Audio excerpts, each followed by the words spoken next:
Kisah ini bermula dari keputusasaan ekonomi di kampung halaman yang membawaku, Aris, mengadu nasib ke Jeddah, Arab Saudi. Aku bekerja sebagai perawat pria male caregiver untuk seorang wanita lansia bernama Madam Sarah. Madam Sarah adalah janda kaya raya berusia 68 tahun yang tinggal di sebuah villa megah di distrik Alhambra. Beliau mengalami kelumpuhan pada kedua kakinya akibat kecelakaan bertahun-tahun lalu dan sehari-harinya hanya bisa beraktivitas di atas kursi roda elektrik. Selama 2 tahun, aku merawat Madam Sarah dengan penuh ketulusan. Aku menyuapinya, membantunya berpindah ke kursi roda, hingga menemaninya berbincang di taman mawar miliknya. Madam Sarah adalah sosok yang elegan meski di usia senja. Tatapannya dalam dan bicaranya selalu lembut. Suatu sore, saat matahari terbenam di ufuk laut merah, Madam Sarah memegang tanganku. Aris, ucapnya dengan bahasa Arab yang fasih. Anak-anakku sibuk dengan bisnis mereka di Eropa. Hanya kau yang setia di sisiku. Aku tidak ingin kau pergi saat kontrakmu habis. Menikahlah denganku. Aku akan menjamin seluruh hidupmu dan keluargamu di Indonesia. Aku tertegun. Jarak usia kami 40 tahun. Namun, rasa iba dan tekanan ekonomi membuatku mengangguk. Pernikahan digelar sederhana, namun sakral di kediamannya. Setelah prosesi akad nikah selesai, tibalah malam pertama. Aku merasa gugup luar biasa. Bagaimanapun juga, dia adalah majikanku yang selama ini kulihat lemah dan tak berdaya di atas kursi roda. Aku masuk ke kamar. Pribadinya yang harum, semerbak kayu gaharu. Madam Sarah duduk di tepi ranjang besar berkelambu emas. Ia mengenakan gaun sutra putih panjang. Lampu kamar diredupkan, hanya menyisakan cahaya temaram dari lampu tidur. Aris, mendekatlah, bisiknya. Bantu aku melepas perhiasan ini. Dengan tangan gemetar, aku mendekat. Dengan tangan gemetar, aku mendekat. Namun, saat aku berdiri tepat di depannya, Madam Sarah melakukan sesuatu yang membuat jantungku seolah berhenti berdetak. Madam Sarah perlahan-lahan mengulurkan tangannya ke arah kepalanya. Ia melepas wig rambut palsu yang selama ini ia kenakan, menampakkan rambut asli yang ternyata masih hitam legam dan sehat. Disisipi sedikit uban yang justru menambah kesan bijak. Lalu, keajaiban atau kengerian itu terjadi. Madam Sarah memegang pinggir ranjang, dan dengan gerakan yang sangat luwes, ia berdiri tegak di hadapanku. Aku mundur selangkah, hampir jatuh. Madam, Anda bisa berjalan. Suaraku tercekat. Ia tersenyum. Sebuah senyuman yang sangat berbeda dari biasanya, tampak jauh lebih muda dan penuh rahasia. Ia melangkah mendekatiku tanpa bantuan apapun. Setiap langkahnya tegap dan anggun. Maafkan aku karena membohongimu selama 2 tahun ini, ucapnya lembut sambil mengelus pipiku. Kelumpuhan ini adalah caraku menguji siapa yang tulus mencintaiku. Karena jiwaku, bukan karena hartaku. Dokter bilang, aku sudah sembuh setahun yang lalu. Tapi aku tetap di kursi roda untuk melihat apakah kau akan tetap bertahan saat aku dalam keadaan paling rendah. Ia kemudian melepas lapisan kain di kakinya yang ternyata adalah penyangga medis tersembunyi.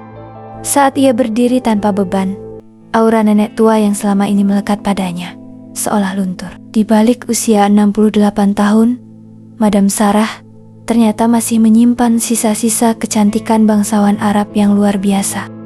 Malam itu, ia bercerita bahwa ia sengaja melakukan drama ini karena trauma dikhianati oleh mantan suaminya yang hanya mengincar warisan. Ia mencari pria yang memiliki hati perawat, pria yang sabar menghadapi kemarahan dan kelemahannya.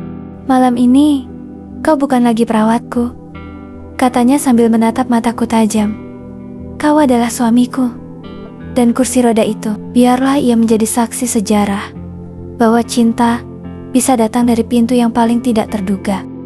Aku masih syok, tapi perlahan rasa takutku berubah menjadi kekaguman. Wanita di depanku ini bukan sekadar majikan lumpuh yang butuh belas kasihan, melainkan seorang wanita tangguh yang baru saja memberikan kunci seluruh hidup dan hatinya kepadaku. Malam itu menjadi titik balik yang tak pernah kubayangkan. Di bawah pendar lampu kristal yang mewah, Aris, pemuda dari desa kecil di Jawa kini berdiri sejajar dengan seorang wanita bangsawan yang baru saja meruntuhkan semua dinding sandiwaranya. Pagi pertama setelah malam itu terasa sangat canggung. Aku bangun lebih awal. Secara refleks ingin mengambilkan air hangat untuk membasuh kaki Madam Sarah, seperti yang biasa kulakukan selama 2 tahun ini. Namun, saat aku melihat ke sisi ranjang, ia sudah tidak ada. Aku menemukannya di balkon, berdiri tegak menatap hamparan laut merah, mengenakan abaya sutra hitam dengan sulaman emas. Kebiasaan lama sulit hilang ya, godanya tanpa menoleh. Suaranya kini terdengar lebih berwibawa, tidak lagi lemah, seperti saat ia berada di kursi roda. Saya masih merasa ini mimpi, Madam, maksudku? Sarah, jawabku kaku. Hari ini, anak-anakku akan datang dari London dan Dubai untuk merayakan pernikahan kita. Mereka tidak tahu kalau aku sudah bisa berjalan, dan mereka juga tidak tahu bahwa aku telah memindahkan hak kelola beberapa aset propertiku atas namamu. Ucapnya tenang. Jantungku berdegup kencang. Ini bukan sekadar pernikahan, ini adalah penyerahan takhta. Siang harinya, villa itu dipenuhi mobil-mobil mewah. Oma, putra sulung Madam Sarah yang angkuh, masuk ke ruang tamu dengan langkah besar. Ia menatapku dengan pandangan merendahkan seorang pelayan yang tiba-tiba menjadi ayah tirinya. Di mana ibu? Dan kenapa kau masih berdiri di sini? Cepat ambilkan kami kopi, bentak Oma kepadaku di depan saudara-saudaranya. Aku baru saja hendak melangkah ke dapur ketika suara ketukan sepatu hak tinggi terdengar dari arah tangga besar. Semua orang di ruangan itu terdiam, membeku. Madam Sarah turun tangga dengan anggun, tanpa kursi roda, tanpa tongkat. Ia mengenakan gaun panjang berwarna zamrud. Ia menggandeng lenganku di depan Anokanania yang kini melongo tak percaya. Aris tidak akan mengambilkanmu kopi, Omar. Dia adalah suamiku, tuan di rumah ini. Suara Sarah menggelegar di aula yang luas itu. Dan mulai hari ini, kalian harus belajar menghormatinya. Jika masih ingin melihat pintu rumah ini terbuka untuk kalian. Minggu-minggu berikutnya adalah ujian yang sesungguhnya. Anak-anak Sarah mencoba berbagai cara untuk menyingkirkanku. Mereka menuduhku menggunakan sihir, hingga mencoba menyuapku dengan uang jutaan rial agar aku menceraikan ibu mereka dan pulang ke Indonesia.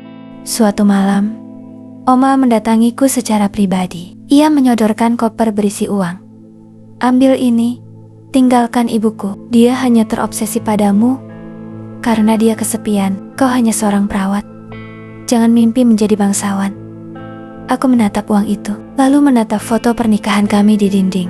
Tuan Omar, kataku tenang. Dulu aku merawat ibumu saat dia tidak bisa berdiri. Saat kalian semua sibuk di luar negeri, aku mencintainya. Saat dia lumpuh, jika aku hanya menginginkan uang, aku sudah mencurinya sejak dulu. Simpan uangmu. Tanpa kusadari, Sarah mendengarkan percakapan itu dari balik pintu. Kejutan terakhir terjadi saat Sarah membawaku ke sebuah kantor notaris di pusat kota Jeddah. Ia tidak hanya memberiku harta, tapi ia memintaku mengelola sebuah yayasan rehabilitasi bagi orang-orang lumpuh yang kurang mampu. Kau memiliki tangan yang bisa menyembuhkan, Aris. Aku ingin kau menggunakan keberuntunganmu untuk menolong orang lain yang benar-benar lumpuh. Tidak sepertiku yang hanya berpura-pura, ucapnya sambil tersenyum tulus. Kini, hidupku berubah total. Aku bukan lagi pria yang direndahkan.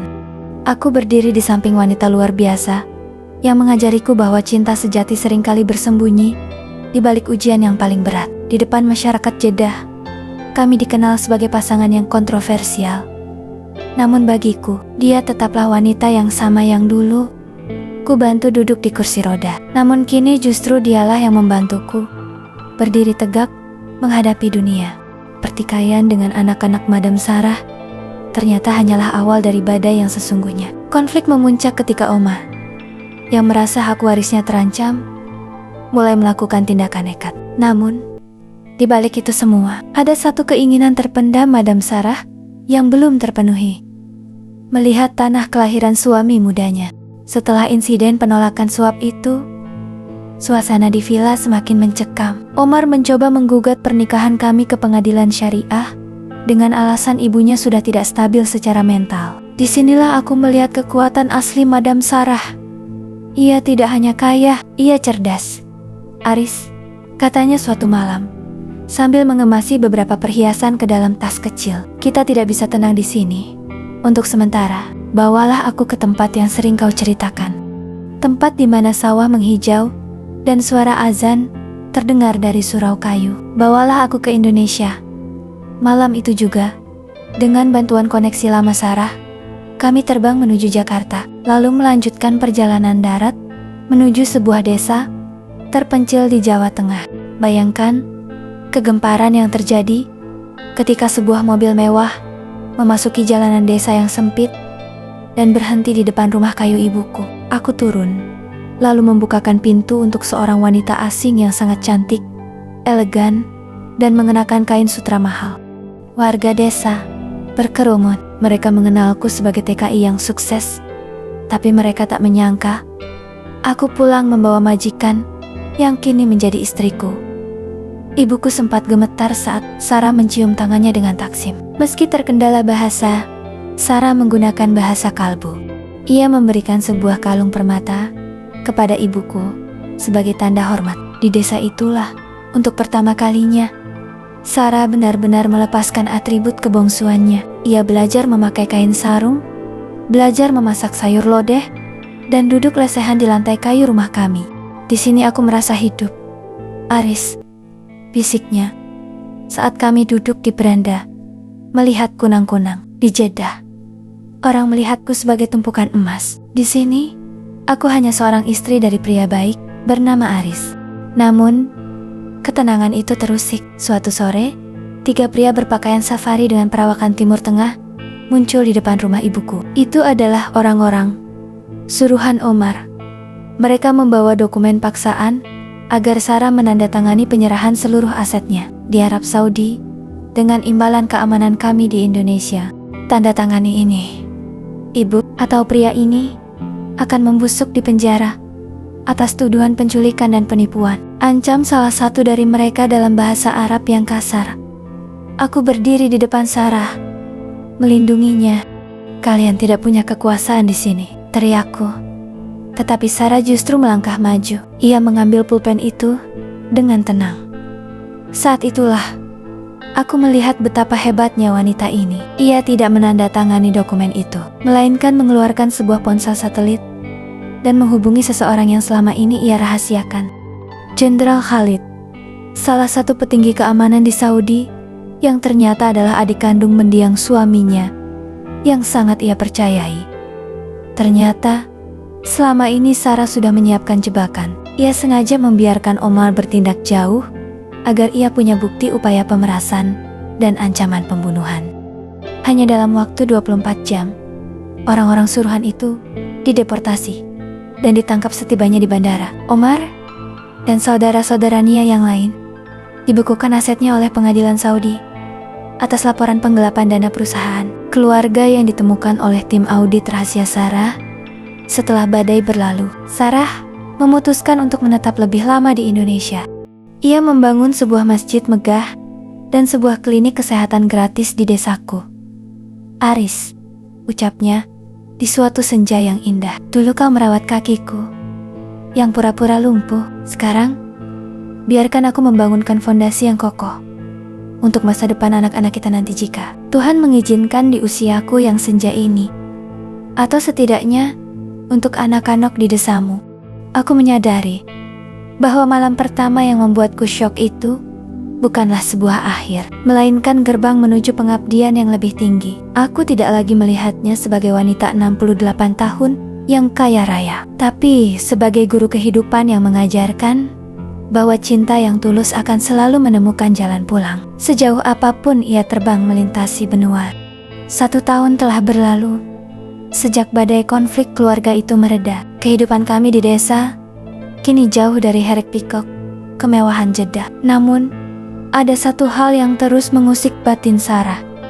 Meski ia terlihat bahagia, seringkali aku menangkapnya terdiam, menatap ayunan kosong di taman klinik yang kami bangun.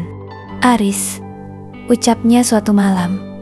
Suaranya parau karena haru. "Tuhan telah memberiku segalanya, kekayaan, kesehatan yang kembali, dan suami sepertimu. Tapi rahimku adalah tanah yang sudah kering selama puluhan tahun. Aku merasa bersalah karena tidak bisa memberimu keturunan."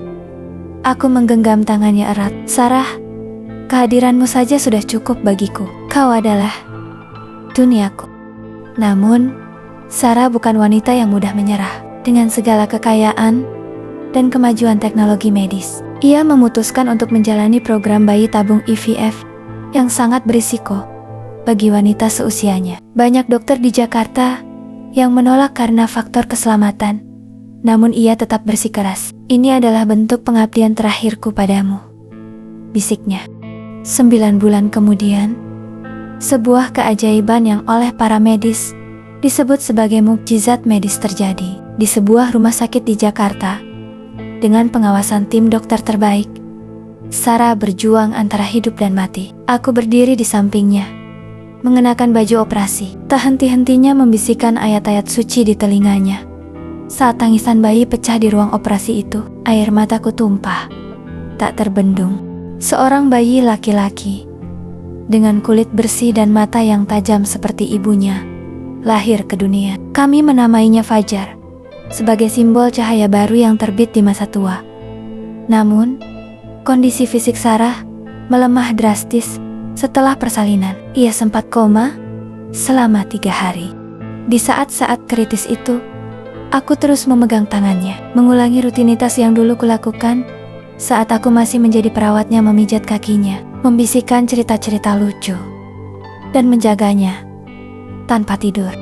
7 tahun kemudian, Sarah kini berusia 76 tahun. Rambutnya sudah memutih seluruhnya, dan ia kembali harus duduk di kursi roda kali ini, bukan karena sandiwara, melainkan karena usia yang memang sudah memakan kekuatannya. Namun, kali ini kursi rodanya tidak didorong oleh seorang pelayan, melainkan oleh Fajar, putranya yang gagah. Sementara aku berjalan di samping mereka.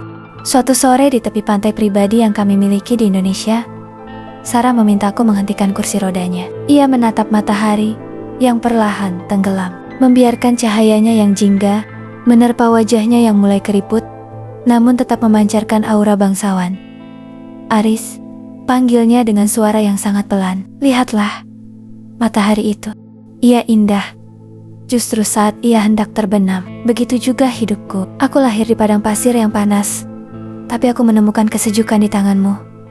Ia menyandarkan kepalanya di bahuku. Tangannya yang hangat perlahan menjadi dingin dalam genggamanku. Tidak ada drama, tidak ada tangisan histeris. Sarah pergi dengan senyuman paling damai yang pernah kulihat. Ia pergi saat ia tahu bahwa ia telah meninggalkan warisan terbaiknya, seorang suami yang terhormat dan seorang putra yang akan meneruskan kebaikannya. Kini, setiap kali aku melihat Fajar berlari di antara koridor klinik kesehatan kami, aku teringat malam pertama yang mengejutkan itu. Malam di mana aku menyadari bahwa aku tidak sedang menikahi seorang janda lumpuh, melainkan seorang malaikat yang menyamar untuk menguji ketulusan hatiku. Aku tetaplah Aris, pria desa yang sederhana. Namun, di tanganku, kini ada amanah besar untuk mengelola yayasan kemanusiaan yang ia tinggalkan. Di atas bukit yang menghadap ke laut, aku membangun sebuah monumen kecil tanpa nama. Hanya sebuah prasasti yang bertuliskan, "Cinta tidak melihat berapa banyak waktu yang tersisa, tapi bagaimana kita menghabiskan sisa waktu yang ada." Aku pun tersenyum, menatap langit. Meski ia telah tiada, setiap langkahku kini adalah langkahnya, dan setiap detak jantungku adalah bukti bahwa pengabdian seorang perawat telah berubah menjadi cinta abadi yang takkan pernah mati oleh waktu. Terima kasih sudah menonton sampai selesai. Semoga cerita ini memberikan pelajaran dan hikmah untuk kita semua. Jangan lupa like, komentar, dan subscribe agar tidak ketinggalan cerita menarik lainnya. Assalamualaikum warahmatullahi wabarakatuh.